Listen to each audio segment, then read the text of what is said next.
Hi, my name is Ashley Rose, and I'm the Organization Director for Clinton, Fayette, Greene, and Warren County Farm Bureaus. Times are tough.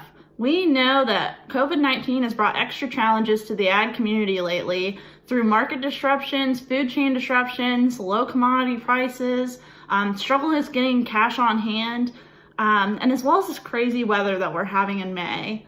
We know that all this stress is taking a toll on our ag community, and some of you have felt the stress before COVID-19 even started.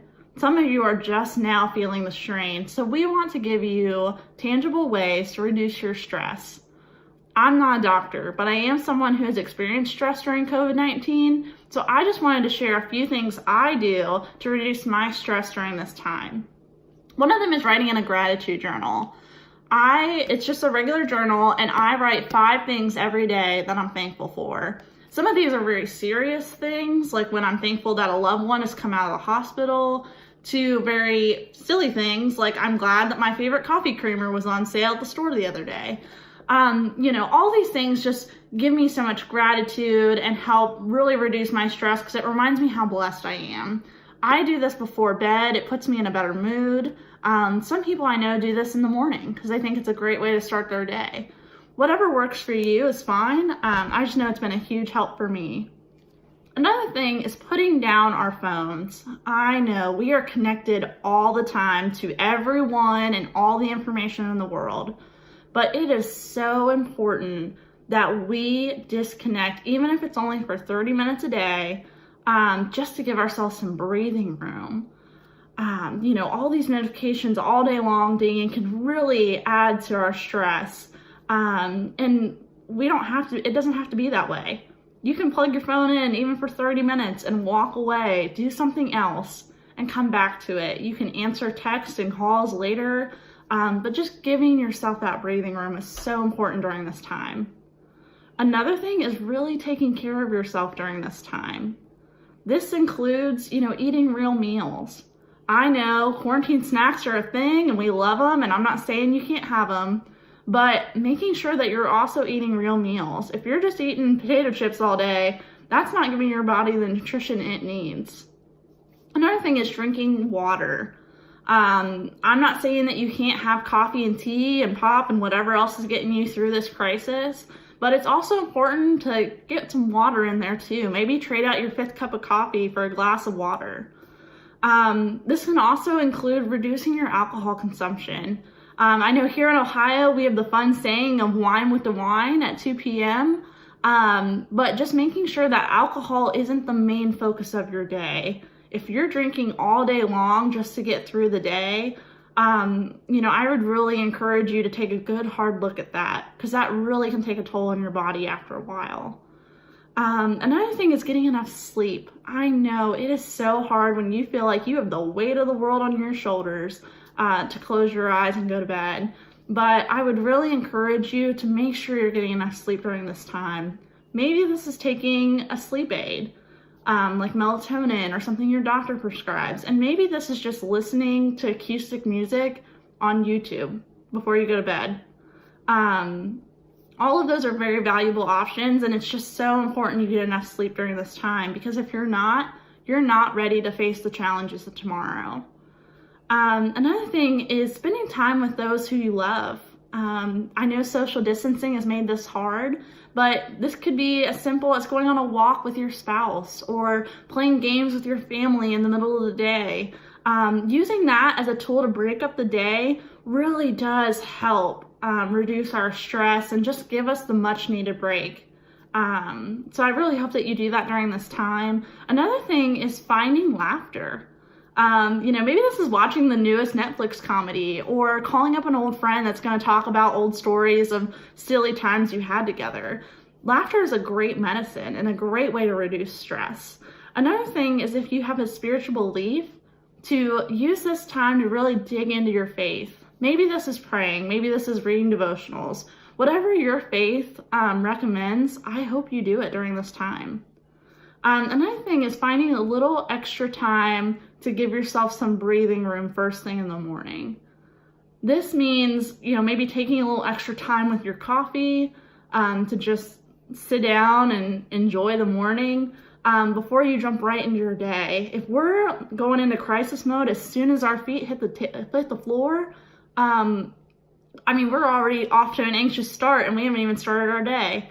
So it is so important to give yourself that timing during this COVID-19 crisis. Another thing is giving yourself the grace to let things slide that maybe aren't as important. Maybe your house isn't as clean as you always want it to be, and maybe your laundry is piling up, but you will eventually get that stuff done, but you have to take care of yourself first. And last is, if you're really feeling the strain of stress and anxiety, reach out to someone who you trust and who supports you.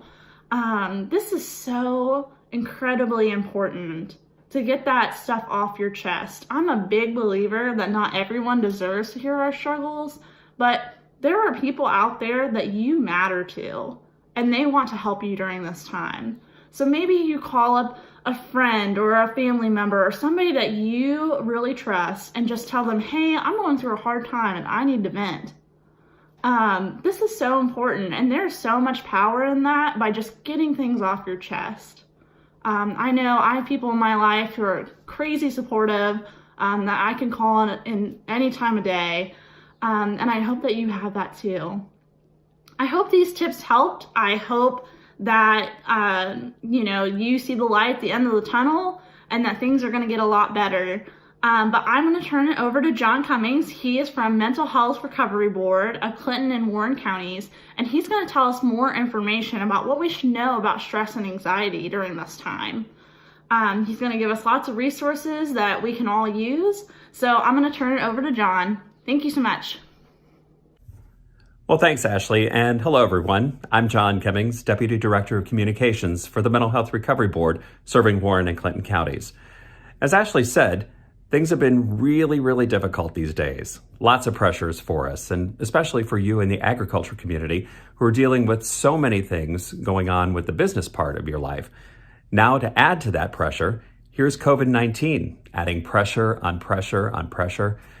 And that's likely meant a really high stress level for you these days. But that stress level doesn't have to get the better of you. There are ways that you can reduce that stress and the feelings that come with it to help your mental health.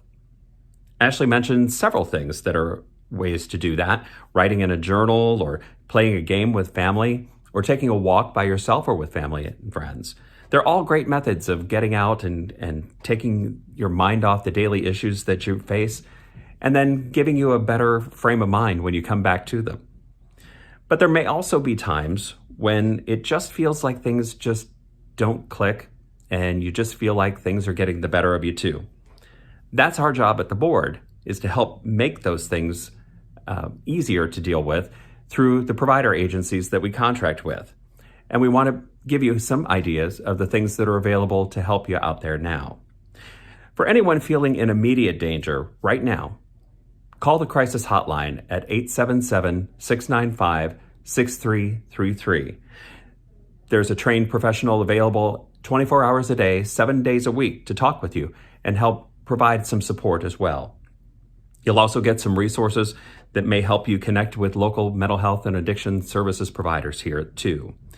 We also have a self-assessment tool on our website that offers some great tips for anything that you might be feeling, whether it's anxiety, depression, or any other substance abuse concerns, for example, or if you're feeling concerned about someone you love. You can go on, take the questions that are offered. There's just a few of them, generally up to about 10. And then that'll give you some guidance as to whether it rises to the level of a need to really talk with someone or start some therapy or counseling. You can find that assessment tool on our website at mhrbwcc.org. If you think talking to a trained counselor will help you, we have phone numbers on our website too, where you can find various agencies that we contract with. There are links to their websites and all of their intake forms if they require them first. A lot of them will have telehealth opportunities available to you, so you don't have to leave your home. You can also connect with them by phone as well in some cases. Usually they like to meet with you in person for the first appointment, but that might be a different option right now with COVID-19 creating some of the distancing that we need to have at this time. We also have links on on our website to several resources about various issues like anxiety, depression, substance abuse, and things along any mental health line as well. You can visit the website at mhrbwcc.org and look up different items under prevention and resources too. No matter what, we want you to know that you're not alone and that there is help for you as close as your phone. Our job at the board is to make sure that every resident of Warren and Clinton counties has the access to mental health and substance abuse services, regardless of ability to pay. If you're uninsured or underinsured, there are care navigators there that can help you access Medicaid funds if you qualify, or help you apply for provider insurance or personal insurance from the private sector if you also have options for that as well. The board's role is to be sure that you have the right resources and quality services and programs that you need to help you live your best life. If you have any questions at all, give us a call at 513-695-1695 or visit our website at mhrbwcc.org. We know you can get through all these rough patches that life throws at you. We know people are resilient and they can generally find a way to get through, but sometimes they need help, and that's where we come in to help you make sure that that is available to you. You can have friends, family who create a wonderful support system. Sometimes you just need a little extra help too, and counselors are available to do that for you. We wish you all the best. Be well. Thanks, John, for giving us that great information. I hope you all found this video helpful, and we want you to know that we see you. We know as your Farm Bureau and your local health recovery boards that this is a tough time for people in our ag community. And I just want to drive home that the most important asset in your farm or business is you. If you're not taking care of yourself, I can assure you, your operation will suffer. So it is so incredibly important during this time for us to remember that these are unprecedented times. So if you're struggling, there's no shame in that. It does not mean you're a bad farmer. It does not mean you're a bad businessman. It just means you're going through a crisis. So share this video with a friend, share it on your Facebook, and I hope that we can all see each other soon once these stay-at-home orders are lifted. And just know that we are all in this together. Have a great day.